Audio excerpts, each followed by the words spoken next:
السلام علیکم، کیا حال چال ہے آپ سب کی؟ امید کرتی ہوں آپ سب خیریت سے ہوں گے۔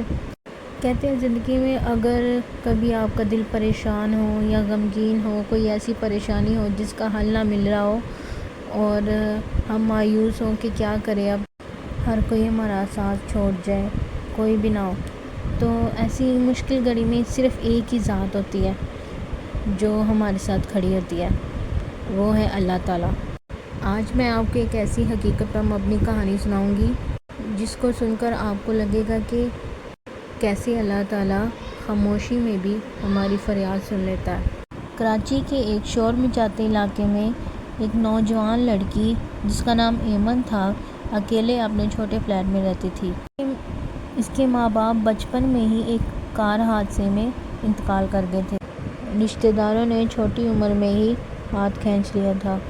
ایسے ہی دن گزرتے گئے اور وہ بڑی ہو گئی، کالج گئی اور نوکری کی۔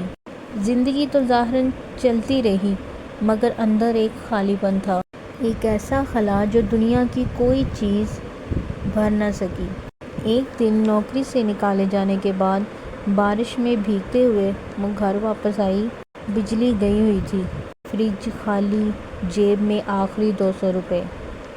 تھکن اور مایوسی نے دل کو چیر دیا۔ وہ کمرے کے کونے میں بیٹھ گئی اور ایک جملہ زبان سے نکلا، یا اللہ اگر تو ہے تو جواب دے، مجھے کچھ سنائی نہیں دیتا۔ پھر رونا آیا۔ وہ دیر تک خاموش آنکھوں سے روتی رہی، نہ الفاظ، نہ تسبیح، نہ سجدہ، صرف دل کی آواز۔ نہ جانے وہ کب نیند کی آغوش میں چلی گئی۔ اگلی صبح دروازے پر دستک ہوئی۔ پڑوس میں رہنے والی خالہ تھی جو کئی مہینوں سے سفر پر تھی، اور وہ بولی، بیٹا میری بیٹی نے تمہارے لیے کچھ بھیجا ہے، تمہیں کافی دنوں سے یاد کر رہی تھی۔ بیگ میں کپڑے، راشن اور ایک نوٹ تھا۔ ایمن پتہ نہیں کیوں دل بے چین ہوا، شاید رب نے دل میں ڈال دیا کہ تمہیں ضرورت ہے، کبھی ملنے آؤ مجھ سے۔ یہ پڑھنے کے بعد ایک دم سے ایمن کی آنکھوں میں آنسو آ گئے۔ وہ جان گئی جواب آ چکا ہے۔ وہ خاموش دل کی پکار سنتا ہے، وہ بغیر لفظوں کے بھی سمجھ لیتا ہے، وہ میرا اللہ ہے۔